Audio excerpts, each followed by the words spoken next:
Assalamualaikum warahmatullahi wabarakatuh.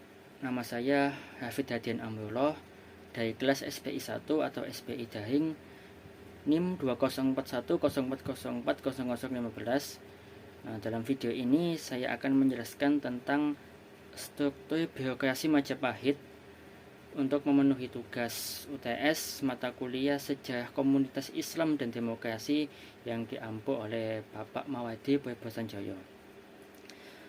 Struktur birokrasi Majapahit ini menggunakan sistem lama, sistem kasta ya, yang dianut oleh banyak kerajaan-kerajaan Hindu-Buddha di Indonesia. Dalam struktur Majapahit ini dibedakan dalam dua kelompok besar, yakni kelompok pertama ini dipegang oleh keluarga kerajaan, dan kelompok yang kedua ini dipegang oleh kelompok non kerajaan atau orang luar lah istilahnya. Di dalam kelompok pertama ini pejabat kerabat ini biasanya berisikan dari seorang raja, anak-anaknya, kemudian paman, kemudian saudara-saudara. Jadi di sini khusus lingkup ini hanya diisi oleh pejabat kerajaan yang berasal dari keluarga raja tersebut. Yang pertama ini adalah jabatan Yuwaraja atau Kumaraja. Jabatan ini dikhususkan untuk putra mahkota. Jadi siapapun yang menduduki jabatan ini, dia akan menggantikan sang raja ketika mangkat atau wafat. Yang kedua adalah jabatan Rakayan Mahamantri Kartaini. Jabatan ini semacam Dewan Koordinator para menteri. Kalau kita artikan dalam bahasa sekarang, mungkin jabatan Mahamantri Kartaini ini mungkin selaras dengan Perdana Menteri atau Wazir Agung dalam sistem birokrasi di dunia Timur Tengah sana, yang banyak masa kesultanan, yang dimana Mahamantri Kartini ini kemungkinan sama seperti Perdana Menteri atau Wazir Agung. Yang ketiga ini adalah jabatan Pahom Nahenda atau juga disebut Batara Sabta Prabu.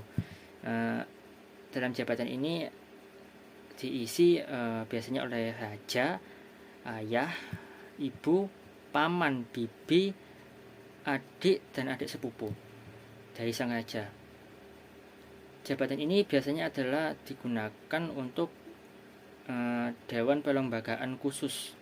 Jadi untuk menentukan suatu keputusan yang khusus, biasanya jabatan Pahom Nahenda atau Batara Sabta Prabu ini digunakan, yang dimana itu berisi khusus kepada sesepuh-sesepuh kerajaan yang berasal dari kalangan keluarga kerajaan. Yang kedua adalah jabatan di luar keluarga kerajaan. Jadi yang mengisi ini bukanlah harus keluarga kerajaan atau mungkin orang-orang terdekat dari keluarga kerajaan yang ikut bersama mendirikan Majapahit saat itu, atau mungkin orang-orang penting yang merupakan keturunan dari para patih-patih awal Majapahit saat itu. Di sini yang pertama adalah Mahapatih Amangkubumi. Mahapatih Amangkubumi ini adalah panglima tertinggi dari kerajaan Majapahit. Mahapatih Amangkubumi ini kita kenal dalam sejarah Majapahit ini dipegang oleh Gajah Mada. Beliau menggantikan ayah Tada yang sudah sepuh-sepuhan saat itu pada masa Tribuana Tunggadewi. Saat itu Gajah Mada yang sebagai Padidaha saat itu dianggap mampu oleh ayah Tada dan Tribuana Tunggadewi untuk menggantikan posisi Mahapatih Amangkubumi. Dan terbukti setelah beliau diangkat menjadi Mahapatih Amangkubumi, beliau mengucapkan Sumpah Palapa, dan dalam kurun waktu yang cukup singkat dalam masa kepemimpinannya di Mahapatih Amangkubumi, beliau berhasil menaklukkan Nusantara. Ya, meskipun bukan seluruhnya, tapi ini merupakan salah satu tonggak sejarah penting di mana negara kita ini berdiri, kesatuannya ini digagas oleh Sang Mahapatih Gajah Mada. Yang kedua adalah Hakayan-Hakayan atau para panglima. para panglima ini biasanya khusus ditugaskan di bawah Mahapati Amangkubumi di berbagai posisi, seperti contoh Hakayan Nala yang saat itu ditugaskan sebagai panglima armada laut dari Kerajaan Majapahit, yang beliau juga saat itu mewakili Mahapati Gajah Mada dalam penaklukan ke timur Nusantara. Yang kedua adalah Dharma Daksya atau pejabat tinggi di Majapahit yang berurusan di dalam bidang keagamaan. Mungkin kalau kita kenal saat ini mungkin setara dengan ulama saat itu ya, atau dalam sejarah Timur Tengah mungkin Syekhul Islam pada saat itu. Jadi Dharma Daksya ini, Dharma Dayaksa itu meliputi tugas-tugas keagamaan di negara, mungkin seperti upacara adat, hukum-hukum agama, dan sebagainya. Yang kedua adalah Mantri Bujangga. Mantri Bujangga ini seperti kelompok-kelompok penyair, cendekiawan atau ilmuwan. Mereka dikelompokkan dalam Mantri Bujangga. Tentu dalam Mantri Bujangga ini kita kenal seperti Empu Tantula ya, Empu Prapanca yang mengarang banyak kitab seperti kitab Sutasoma, kitab Negara Kertagama, yang bahkan beberapa isinya mungkin digunakan dalam dasar berdirinya negara kita ini, negara Indonesia. Yang kedua, yang keempat adalah pejabat-pejabat lain di Majapahit ini seperti Mantri atau Kepala Jawatan, Para Gusti Wadihaji Bayangkari. Jabatan Para Gusti dan Wadihaji ini adalah jabatan yang rendah dan diduduki oleh kerabat-kerabat raja.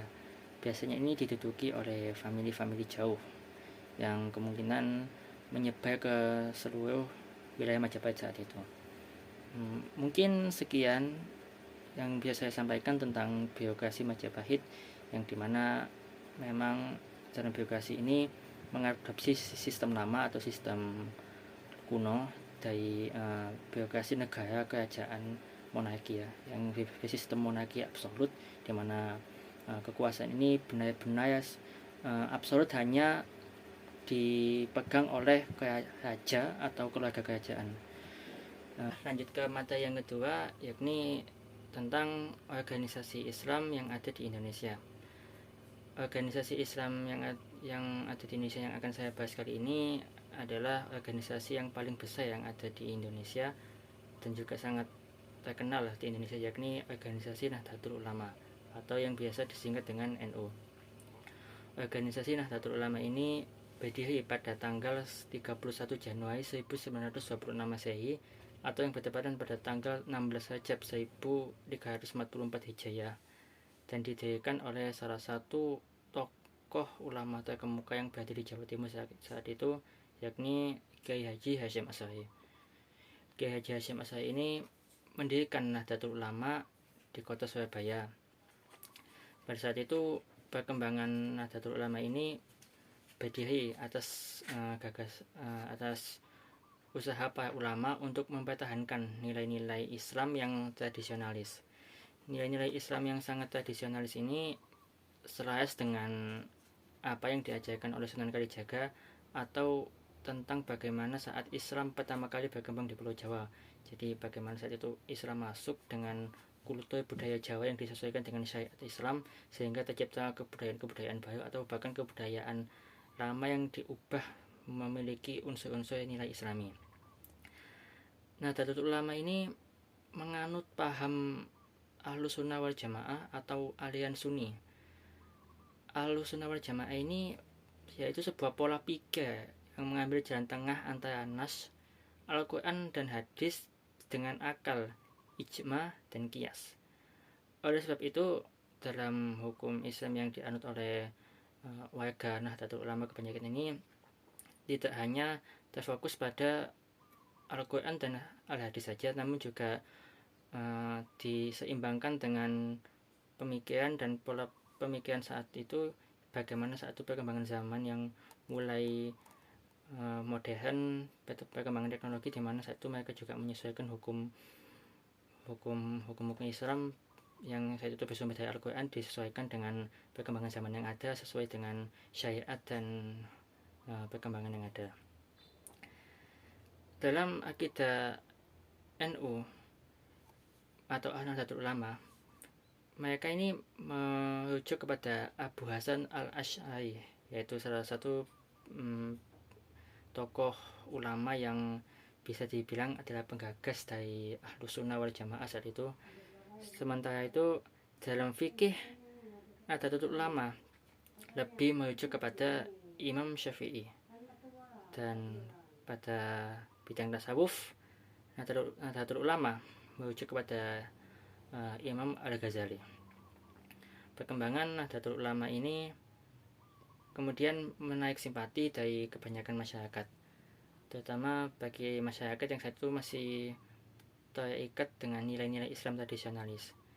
Bagi kami dan termasuk saya sendiri juga menganggap Nahdlatul Ulama ini sebagai pemimpin kami dalam memberikan fatwa atau hukum-hukum Islam yang ada, baik mungkin di saat pandemi, hukum-hukum di saat Ramadan seperti hilal atau bagaimana.